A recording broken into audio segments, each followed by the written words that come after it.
አለበት እንደ እከሌ ልጆች ብትሆኝ፣ ምን አለበት እንደ ወንድምሽ ብትሆኝ፣ ምን አለበት እንደትሽ ብትሆኝ እንላለን። እንዴ የእከሌ ልጆች እኮ ይሄን ነገር ተምረው እዚህ ቦታ ደርሰዋል። አንቺ ብታጠኝ እኮ እንደዚህ ትሆኛለሽ። እኛ ምን ነገረው እኔና አንቺ ስንነጋገር እንረዳ ትረጅኛለሽ። ለልጆቻችን ግን ያ አይደለም ትርጉም ምንድን ነው? አንቺ ከወንድምሽ ያነሽ ነሽ። አንተ እኮ ከእነከሌ በቃ ያነስክ ነህ። ምን አለበት እንደዛ። አንዳንድ ጊዜ በቃ እኔ ልጅሽ ባልሆነ እሷ ልጅሽ ብትሆን ይሻል ነበር ብለውን ሁሉ ሊሆን ይችላል ልጆቻችን። ምክንያቱም ያን ያክል ነው የምንላቸው። ያ ልጆቻችን እንዳሉ እንቀበላቸዋለን። ከዛ በኋላ ምንድነው የምናደርገው? ጥረታቸውን ልናይላቸው ይገባል። ከሌላ ልጅ ጋር በፍጹም ወንድምና እህትም አይደለም ከውጭ ስም ጋር ማወዳደር የለብንም።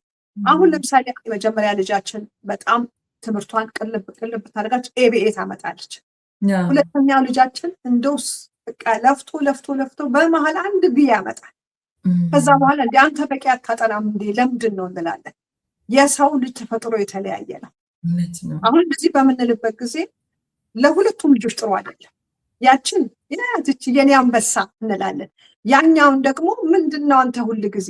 ስለዚህ እቺ ከሚገባው በላይ ቤት ውስጥ እናስገባታለን። ጥሩ ነገርም አይደለም። ልጁ ደግሞ ያነስከነህ ነው። ስለዚህ በኋላ ጥረት እንኳን ለማድረግ አይሞክርም። ምክንያቱም በምንም ታምር ሁሉንም ነገር ሊያመጣ አይችልም። ያ ልጅ አይቶታል ለፍቶ። ስለዚህ አይሆንም። ነገር ግን እችን ያመጣችው ልጅ ጥሩ ነው በቃ በርቺ እንላለን። ይሄ ደግሞ ለፍቶ አንድ ቢ የሚያመጣውን ልጅ ምን ያክል ይሄንን ቢ ለማምጣት ስንት ሰዓት ቁጭ ብለህ እየተሳሳትክ እያረምክ ነው የሰራህ። ጎበዝ ልጅ ሁሉ ጊዜ ጥረትን ስናበረታታ ስኬት ይከተላል።